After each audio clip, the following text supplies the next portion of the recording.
આમ તો આપણે ત્યાં કહેવાય છે કે ઘણી વખત કિસ્મત માણસના જીવનમાં મોટું પરિવર્તન લાવી શકે છે. કોઈના સંઘર્ષ સામે જીવન ટૂંકું પડે છે તો કોઈ એક ક્ષણમાં જ સફળતાના શિખરે બિરાજમાન થાય છે. ઘણી વખત કોઈના માથા પરથી પરસેવાની નદીઓ વહેતી હોય છે અને કપાળ કોરું ધાક રહી જાય છે. ત્યારે આજે એક એવી ઘટના વિશે વાત કરવી છે જેના વિશે સાંભળીને તમે પણ આશ્ચર્યચકિત થઈ જશો. જી હા, એક શ્રમિક કે જે ખૂબ જ સામાન્ય જીવન જીવતો હતો, ગરીબીના કારણે એક સાંધોને તેર તૂટે જેવી સ્થિતિમાં પોતાના પરિવારનું પાલન પોષણ કરતો હતો. પરંતુ આજે નસીબે એવો તે પલટો માર્યો છે કે ગઈકાલ સુધી અતિ સામાન્ય જીવન જીવી રહ્યો હતો તે શ્રમિક ફક્ત 7 રૂપિયા ખર્ચીને આજે અચાનક લાખોપતિ બની ગયો છે. ત્યારે તમને પણ થતું હશે કે એવું તે વળી શું થયું કે 7 રૂપિયા ખર્ચીને આ શ્રમિક રાતોરાત લાખોપતિ બની જાય છે? તો આવો જાણીએ. નમસ્કાર, આપની સાથે હું છું કૃપાલસિંહ જાડેજા અને હાલમાં જ ફક્ત 7 રૂપિયા ખર્ચીને એક શ્રમિક રાતોરાત કેવી રીતે લાખોપતિ બની ગયો તે ઘટના વિશે વિગતે વાત કરીએ ગુજરાતી પર. આમ તો માણસે નસીબ કે કિસ્મતની વ્યાખ્યા અલગ અલગ સાંભળવા મળતી હોય છે અને દરેક વ્યક્તિના જીવનમાં પણ નસીબ નામનો આ શબ્દ અલગ અલગ રીતે જોડાયેલો અને સંકળાયેલો હોય છે. આમ તો શ્રમિક રાત દિવસ એક કરીને ખૂબ જ મહેનત અને આશાથી પોતાનું કામ કરતો હોય છે. જમીન સાથે જોડાયેલો આ વ્યક્તિ ખાસ કરીને અન્યની રોજી પર જીવન નિર્વાહ કરતો હોય છે. ત્યારે આજે એક એવા શ્રમિકની વાત કરવી છે જેના અંધકારમય જીવનમાં અચાનક આશાઓનો સૂરજ ઉગે છે.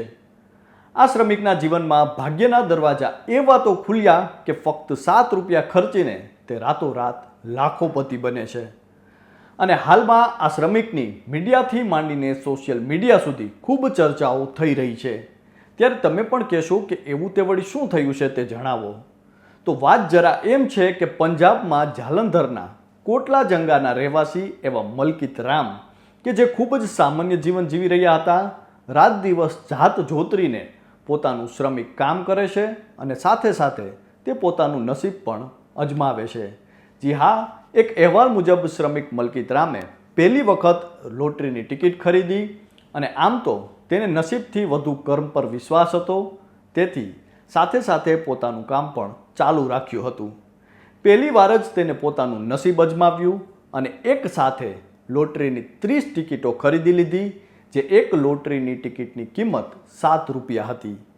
બાદમાં તે આ લોટરીની કલ્પનાઓ છોડીને પોતાના કામમાં વળગી જાય છે. પરંતુ હાલમાં અચાનક તેના પર એક ફોન કોલ આવે છે અને સામે છેડેથી આવેલા અવાજમાં તેને સંભળાયું કે તમે જીતી ગયા. આ જ્યારે તેને અચાનક ખબર પડે છે કે તેણે 3 લાખ રૂપિયા જીત્યા છે, ત્યારે તે ખૂબ જ સામાન્ય જીવન જીવતા શ્રમિક કે જે ગઈકાલ સુધી એક સાંધોને તેર તૂટેની સ્થિતિમાં જીવતા હતા, તેની વચ્ચે આ લોટરી વિશે જાણીને તે ખૂબ ખુશ થઈ જાય છે. તેના હરખનો પાર નહોતો. આનંદથી ભરાઈ ગયેલા મલકિત રામે આ તકે કહ્યું કે તેઓ આર્થિક મુશ્કેલીનો સામનો કરી રહ્યા હતા અને આ સમસ્યાને દૂર કરવા માટે તેમણે ગઈકાલે સાંજે 30 ટિકિટ ખરીદવા માટે 210 રૂપિયા ખર્ચ્યા હતા. મલકિતના જણાવ્યા અનુસાર આજે સવારે લોટરીની ટિકિટ વેચનારે તેમના ફોન પર જાણ કરી હતી કે તેમને એક ટિકિટે 3 લાખ રૂપિયાનું ઇનામ જીતી લીધું છે. મલકિતે કહ્યું કે તેમણે ક્યારેય કલ્પના પણ નહોતી કરી કે તેઓ તેમની પહેલી લોટરી ખરીદી પર જ આટલી મોટી રકમ જીતી શકશે.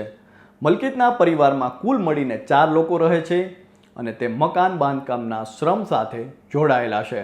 મહત્વનું છે કે થોડા દિવસ પહેલાં કેરળમાં પણ એક રિક્ષા ડ્રાઈવરનું નસીબ ચમક્યું હતું. ઓણમ બમ્પર લોટરીમાં આ વ્યક્તિને 25 કરોડ રૂપિયાની લોટરી લાગી હતી. 500 રૂપિયામાં તેણે લોટરીની ટિકિટ ખરીદી હતી, જેના પર તેણે બમ્પર લોટરી નીકળી હતી, જે કેરળમાં લોટરીના ઇતિહાસનું સૌથી મોટું ઇનામ પણ કહેવાય છે. જોકે ઘણી વખત લાલચમાં આવીને આ પ્રકારની લોટરી પાછળ પોતાની કમાણી વેડફી નાખતા હોય છે લોકો. અનેક એવા કિસ્સાઓ પણ આપણે સાંભળતા હોઈએ છીએ કે લોટરી જીત્યા બાદ કોઈ પણ પ્રકારના પૈસા ન મળ્યા હોય. અને આમ પણ કહેવાય છે ને કે નસીબનો દરવાજો પણ ત્યારે ખુલે છે જ્યારે કર્મના ટકોરા પડે છે. કર્મ અને નસીબની હંમેશા ચર્ચાઓ થતી રહે છે, પણ કહેવાય છે કે જે માણસના હાથની વાત છે તે કર્મ છે અને માણસના તાબામાં નથી, તે નસીબ છે. તો આપ સૌ કોઈ આ અંગે શું માનો છો તે કોમેન્ટ કરીને અમને જરૂરથી જણાવજો. તો હાલ તો બસ આટલું જ. ફરી મળતા રહીશું વાત ગુજરાતી પર.